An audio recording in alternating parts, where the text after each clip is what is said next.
अजितदादांना मिळालेल्या चिन्हाचं आणि त्या निर्णयाचं स्वागत करतो आहोत असं भाजपने म्हटलं। अर्थात आता भाजप आणि अजित पवार यांची एकत्रित सत्ता महाराष्ट्रात आहे, त्यामुळे भाजपने त्यांच्या मित्र पक्षाला हे चिन्ह मिळाले, त्याच्याबद्दल आनंदच व्यक्त केला। आता दुसरी महत्त्वाची बातमी, ब्रेकिंग न्यूज आपल्याकडे येते।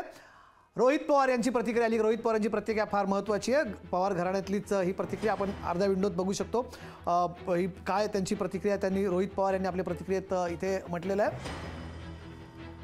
केंद्रातील महाशक्तीच्या बेलगाम सत्तेचा गैरवापर करून फुटीर गट व्यक्तिगत स्वार्थासाठी पक्ष बळकावण्याचा असंवैधानिक निर्णय घेऊ शकतो, परंतु आरक्षणाची मर्यादा 50% वर वाढवणं, मराठी भाषेला अभिजात दर्जा मिळवून देणं, मुंबईचं महत्त्व अबाधित राखण्यासाठी प्रयत्न करणं, शेतकऱ्यांना न्याय मिळवून देणं, राज्यातील हक्काचे प्रकल्प राज्यातच टिकवून ठेवणं असे महाराष्ट्राच्या हिताचे कायदेशीर निर्णय केंद्रातील महाशक्तीचा वापर करून सामान्य लोकांच्या हितासाठी मात्र त्यांना घेता येत नाहीत, यातच त्यांची लायकी कळते।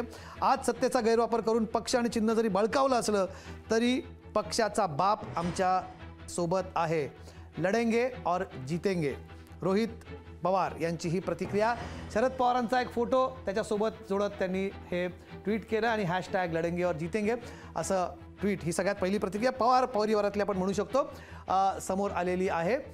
शरद पवार यांच्या घरातच खरं तर आता हे राजकीय वादळ आपल्याला बघायला मिळालं होतं। अजित पवार यांनी पक्षावरच दावा ठोकला होता, उभा दावा पक्षावर शरद पवार यांच्या पुतण्याकडून। शरद पवार यांनी 78 साली पुलोदचं सरकार आणलं होतं आपल्या पक्षाविरोधात, त्यांनी बंड करत तेव्हाच वसंतदादा पाटील यांचं सरकार पाडलं होतं आणि शरद पवार अवघ्या 38व्या वर्षी महाराष्ट्राचे मुख्यमंत्री झाले होते। महाराष्ट्राचे आजवरचे सगळ्यात तरुण मुख्यमंत्री होण्याचा सगळ्यात पहिला बहुमान त्यांनी तेव्हा मिळवला होता आणि आजही तो रेकॉर्ड अबाधित आहे।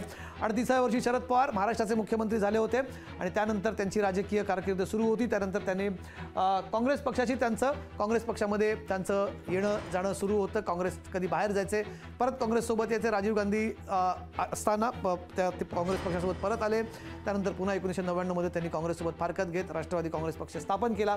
पण आज शरद पवारांच्या घरातच हे मोठं वादळ निर्माण झालं। मला आठवतंय 2019 साली जेव्हा अजित पवारांनी भाजपासोबत जाण्याचा निर्णय घेतला होता, त्यांनी जेव्हा शपथ घेतली होती तेव्हा सुप्रिया सुळे यांची प्रतिक्रिया आली होती समोर, तेव्हा त्यांनी त्यांच्या व्हॉट्सअप स्टेटसवर ठेवलं होतं, घर आणि परिवार दोघंही, घर आणि पार्टी दोघंही तुटलेले आहेत असं तेव्हा त्यांची प्रतिक्रिया होती। अर्थात भावनिक होती ती प्रतिक्रिया, पण जेव्हा अजित पवार परत आले होते मी ती दृश्य काढीन आणि तुमच्यासाठी परत घेऊन येईल।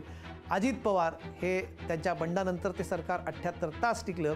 78 तासानंतर अजित पवार यांना मनवण्यामध्ये, त्यांना परत आणण्यामध्ये ज्या लोकांची सगळ्यात महत्त्वाची भूमिका होती ते सगळे नेते आज त्यांच्यासोबत आहेत। त्या बैठकीला मी हजर होतो, त्या बैठकीच्या बाहेर कदाचित तिथे इतर कुठल्याही वाहिन्या नव्हत्या, ती दृश्यांसहित ती बातमी तेव्हा माझ्याकडे होती। अजित पवार यांना परत आणण्यासाठी जी यशस्वी बैठक झाली होती ती झाली होती प्रफुल्ल पटेल यांच्या अवंती या निवासस्थानी।